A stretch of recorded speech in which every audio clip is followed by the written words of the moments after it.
परमात्मा कहते हैं, क्या सदा खुश रहना संभव है? क्या हमेशा खुश रहना संभव है? क्या जवाब देंगे? क्या जवाब देंगे? क्या हमेशा खुश रहना संभव है? हाँ जी, क्या जवाब देंगे? कौन कौन कहता है हमेशा? और हमेशा मतलब हमेशा खुश रहना संभव है।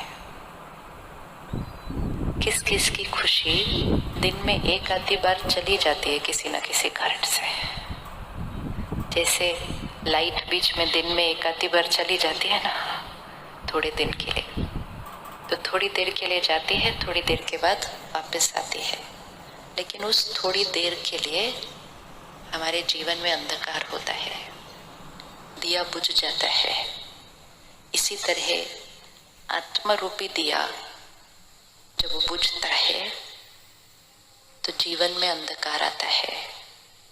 अब अगर दिया दिन में एक बार बुझे तो थोड़ी देर का अंधकार है, लेकिन अगर दिन में फिर कई बार बुझना शुरू हो फिर अंधकार बढ़ता जाता है और फिर बुझने की इतनी आदत पड़ जाती है कि वो दिन में कभी कभी जलता है सिर्फ।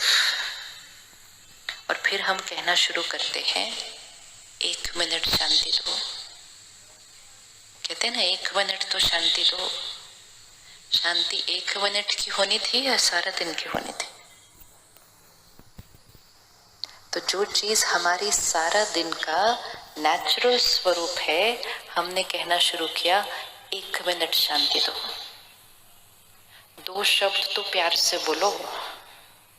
प्यार से सारा दिन बोलना चाहिए था, हमने कहना शुरू किया 2 शब्द तो प्यार से बोलो।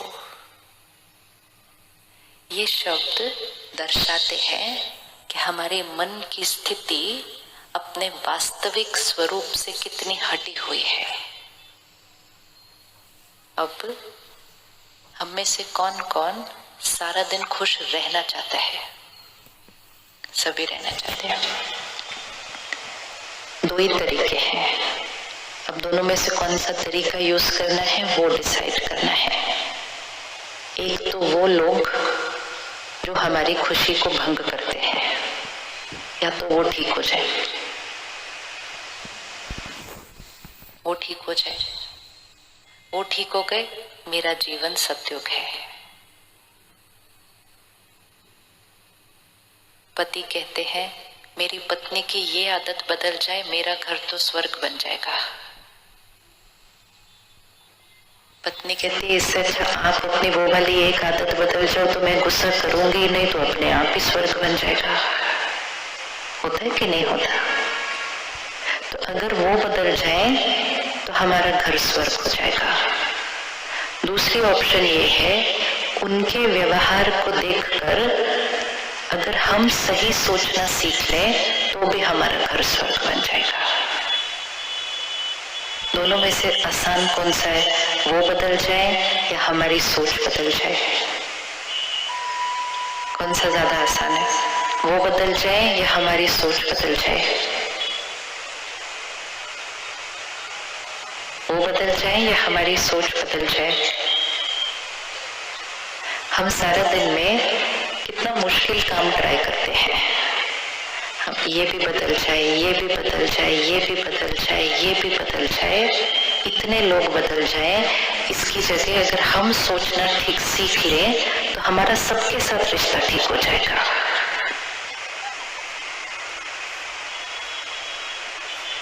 राजयोग एक बहुत सुंदर विधि सिखाता है कि किसी भी 2 लोगों के बीच का जो रिश्ता है, हमें लगता है 2 लोग उस रिश्ते को बनाते हैं और 2 लोगों की वजह से उस रिश्ते में गांठ पड़ती है और 2 लोगों की जरूरत है उस गांठ को खोलने के लिए।